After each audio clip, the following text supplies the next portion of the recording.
From its position on the periodic table, we can see carbon has 4 valence electrons. Carbon is capable of forming bonds with up to 4 other atoms. This fact enables carbon atoms to be the central elements in many complex molecules. The other elements in the carbon column group, silicon, germanium, on down, are capable of 4 bonds. Carbon is especially important because of its abundance in the universe. Carbon is the 15th most abundant element in the universe and the 4th most abundant element in the Earth's crust. Carbon's abundance and the multitude of important carbon compounds make carbon a key topic of study in chemistry, and in fact a whole branch of chemistry. Organic chemistry is devoted to the study of carbon compounds. Organic chemistry implies the study of chemicals formed from living things.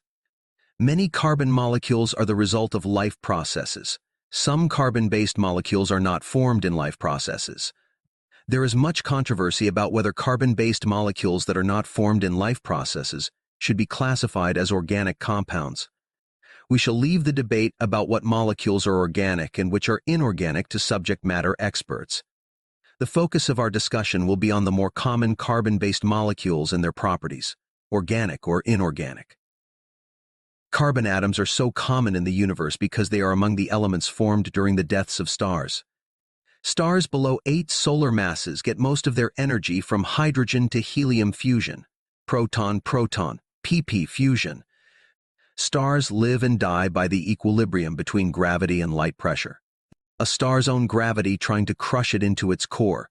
The fusion processes in their cores release photons that causes the light pressure that keeps the star inflated.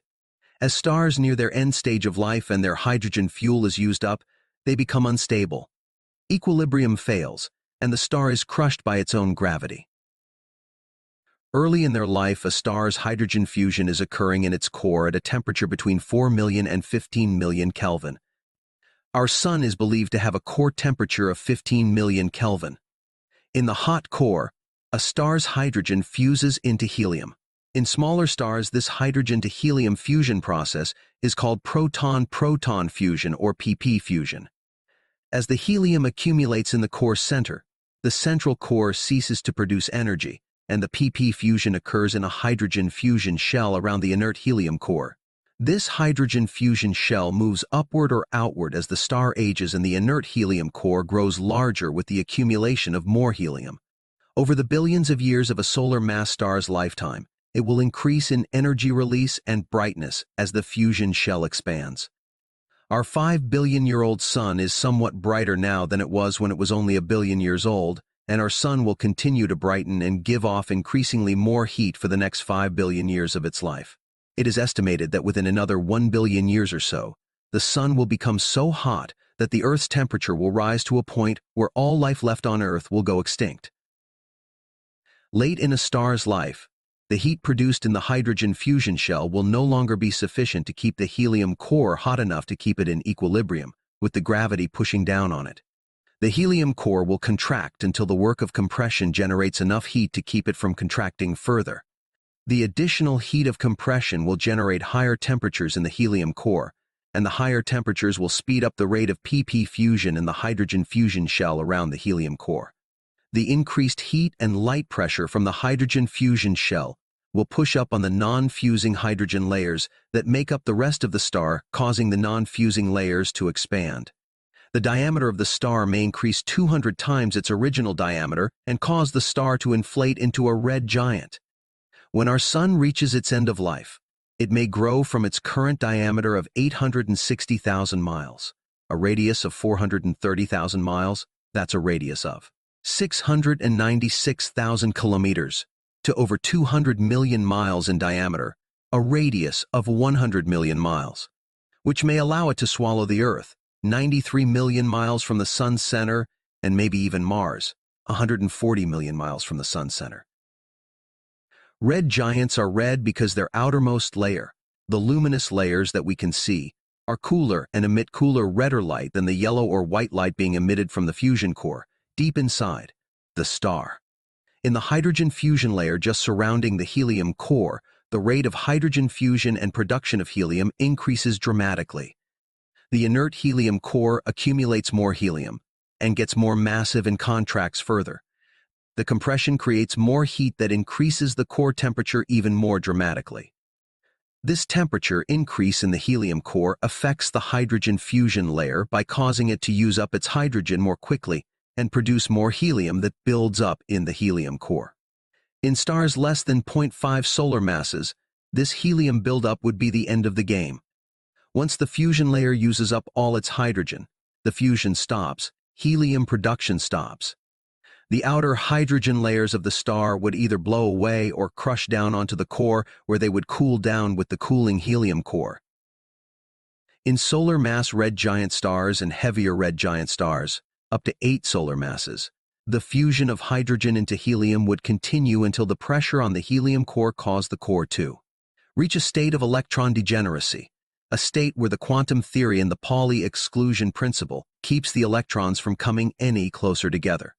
In stars up to 8 solar masses, contraction stops at electron degeneracy. The contraction heat and the heat generated in the fusion layer causes the temperature to soar. Once the core temperature reaches 100 million Kelvin, helium fusion can begin.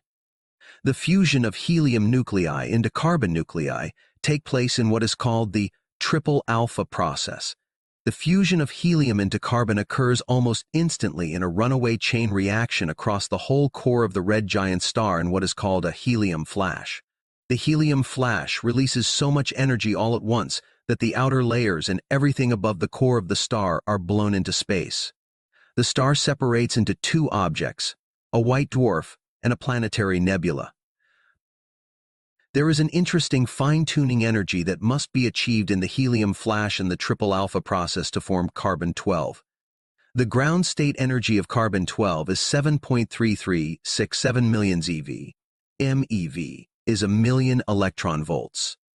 This ground state energy of carbon-12 is below the energy state of beryllium-8 helium-4 as they fuse.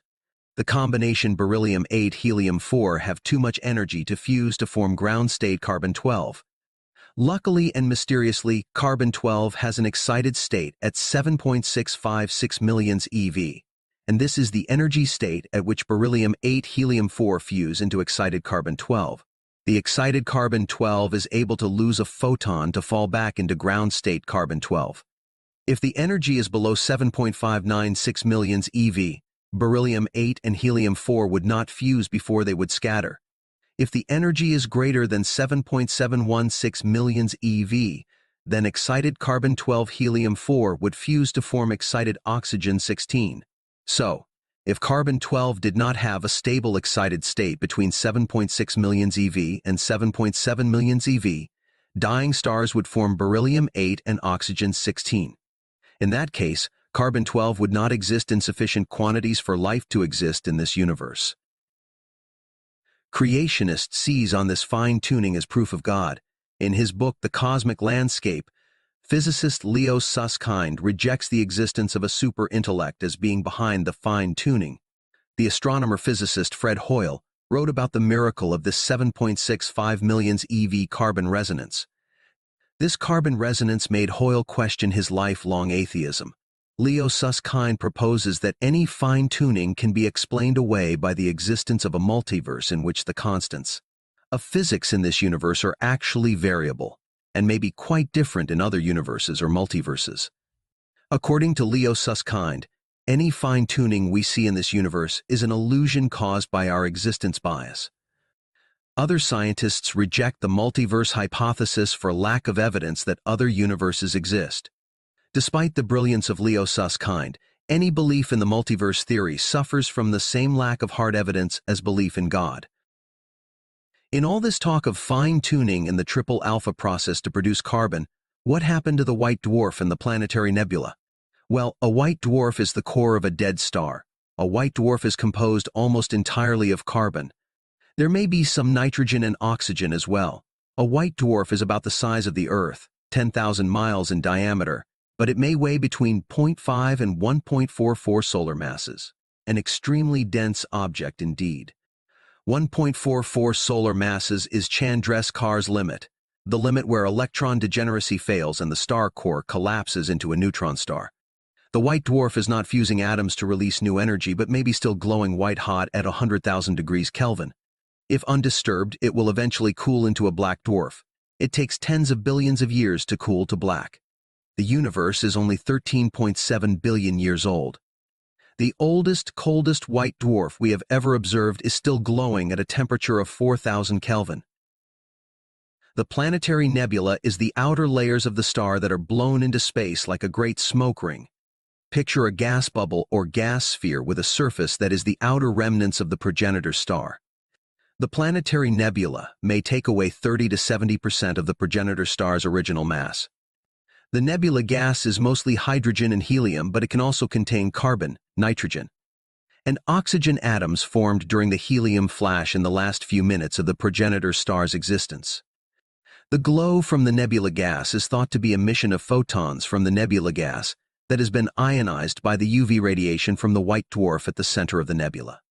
Astronomers can get a good idea of how long the planetary nebula has been expanding by measuring the gas cloud's diameter and expansion speed, and calculating how much time it took to grow to its diameter.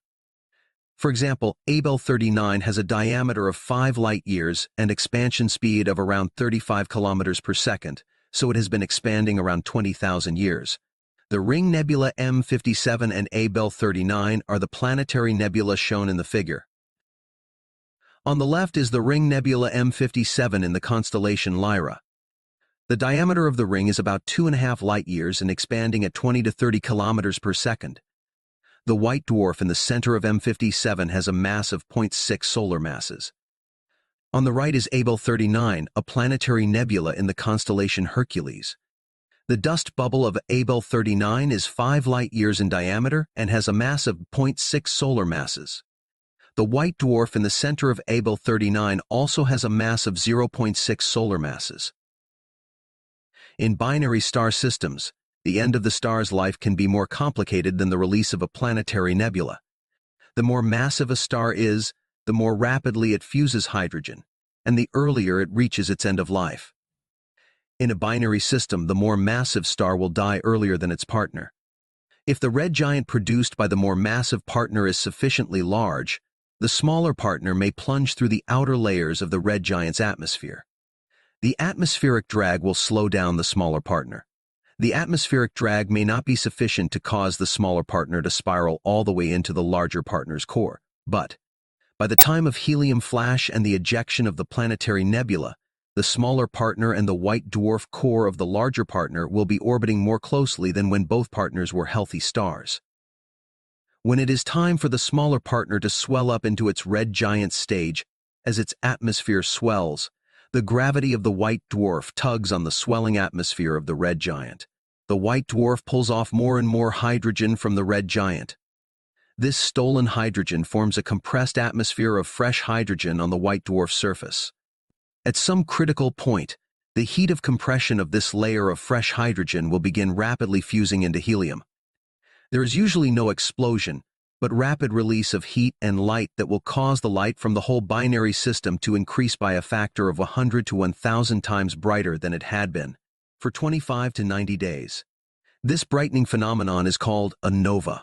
Once the compressed hydrogen is used up, the nova will dim, and the white dwarf has a new layer of degenerate helium and carbon on its surface. As the red giant partner continues to expand, the white dwarf will draw more fresh hydrogen onto its surface, and the process of building a compressed hydrogen atmosphere that can go nova begins again. A binary system can go nova several times before one of two things happen. Either one, the red giant reaches its helium flash phase and ejects its atmosphere all at once as a planetary nebula, and then we end up with a binary system of two white dwarfs. Or two, the buildup of degenerate helium and degenerate carbon that is deposited on the original white dwarf surface causes its mass to increase to Chandrasekhar's limit of 1.44 solar masses. If Chandrasekhar's limit is reached, the original white dwarf will collapse into a neutron star. A 1.44 solar mass white dwarf collapsing into a neutron star results in a huge release of light called a Type 1a supernova. Very little mass is ejected in a Type 1a supernova. Because the initial mass is always the same, 1.44 solar masses, the light signature of a Type 1a supernova is always the same. Over the course of 10 days, The Type 1a supernova will brighten to an absolute magnitude of minus 19.3, or 5 billion times the brightness of the Sun for just a few hours, and then it quickly fades. At maximum brightness, a Type 1a supernova may be brighter than its host galaxy. After 30 days, the absolute magnitude of the luminosity of the Type 1a falls below minus 18, and after 80 days, the absolute luminosity will fade below minus 10 magnitude. And because the maximum brightness of Type 1a supernovas are so consistently bright, they can be used as a standard candle to measure the distance to galaxies out to the edge of the observable universe. Astronomers need to be aiming their telescopes at the distant galaxy during the few hours that a Type 1a supernova reaches its maximum brightness to gauge our distance to that galaxy. Astronomers need luck. But, given the huge number of galaxies in every direction of the sky, the odds of a good photograph are on the astronomer's side. The figure shows a Type 1a supernova photographed over the course of a few days. It brightens to rival the entire light output of its host galaxy. The figure shows supernova light curves. The Type 1a curve is the black line. The Type 1a is the brightest but most short-lived of the supernova types. For stars larger than 8 solar masses, massive stars, the end is a bit more dramatic than a smaller star that ends its life as a white dwarf and a planetary nebula. For a massive star, life is short, just a few million years. Compare this lifespan to our Sun, which has been fusing its hydrogen for more than 4.5 billion years, and may expect to fuse its remaining hydrogen for another 5 billion years. A massive star's core is very hot, and higher temperatures fuse its core hydrogen into helium very quickly. While the primary hydrogen fusion mode in small stars is proton-proton pp fusion, in massive stars, the dominant hydrogen fusion mode is the carbon-nitrogen-oxygen CNO cycle. CNO fusion assumes the star contains at least 1 or 2% carbon in its core. CNO fusion is a catalytic process, so the same carbon nucleus can be used over and over again. In CNO fusion, a carbon-12 nucleus fuses directly with a hydrogen nucleus to form a nitrogen-13 nucleus. The nitrogen-13 decays into carbon-13. The carbon-13 fuses with a hydrogen to form nitrogen-14. The nitrogen-14 nucleus fuses directly with a hydrogen nucleus to form an oxygen-15 nucleus. Oxygen-15 is unstable and quickly decays into a nitrogen-15 nucleus. A collision between nitrogen-15 and a hydrogen results in decay into a carbon-12 nucleus and a helium-4 nucleus. The carbon-12 nucleus is ready to fuse with another hydrogen nucleus. In every CNO cycle, another helium-4 nucleus is formed, and a lot of energy is released. And although the CNO cycle sounds much more complicated than PP fusion, CNO fusion is faster and produces more energy than PP fusion. The helium-4 builds up quickly in the massive star's core, and after only a few million years, the massive star's core is mostly helium. The hydrogen fusion shell around the helium core continues to fuse hydrogen into helium and move upward and outward. Just like in a smaller star, the hydrogen fusion shell creates so much extra heat and light pressure that outer non-fusing hydrogen layers of the star are pushed away to create a red giant. However, given the star's original mass, the red giant produced is not an ordinary red giant, but a red supergiant, with a radius nearly extending to the orbit of Jupiter. The star Betelgeuse is a good example of an existing massive star that has entered its red supergiant stage of life. Betelgeuse weighs between 17 and 19 solar masses. Its current radius is 330 million miles, or 530 million kilometers. The radius of Earth's orbit is 93 million miles. The radius of Mars's orbit is 142 million miles, and the radius of Jupiter's orbit is 484 million miles. So, Betelgeuse would fit inside Jupiter's orbit, but it would certainly swallow both the Earth and Mars. Betelgeuse is estimated to be 8 million years old. Betelgeuse probably entered its helium-fusing phase about 50,000 years ago, and may stay in its helium-fusing red giant phase for another 150,000 years before it explodes into a supernova, and its core ends up collapsing into a neutron star. A massive star has enough mass that the pressure and temperature in its helium core can fuse helium into carbon. There is no helium flash, as happens in lower-mass stars like our Sun. The helium flash in lower-mass stars is due to the sudden cooling and contraction of the core that causes a huge spike in temperature and a sudden runaway reaction that fuses all the helium into carbon all at once. In stars larger than 8 solar masses, the helium fuses into carbon over a period of a few 100,000 years. The helium fusing continues fusing in a shell above the carbon core. Once enough helium in the core is converted to carbon, there is sufficient pressure and temperature to fuse carbon and helium into neon, then the neon fuses into oxygen. With every core fusion transition, a fusion shell of the previous core fusion material begins to burn its way up and outwards. Soon, the dying massive star structure has a hydrogen fusion shell, helium fusion shell, a carbon fusion shell, a neon fusion shell, and a silicon fusion shell as pictured in the figure. The core fusion lasts for shorter and shorter periods because the core is getting hotter and hotter.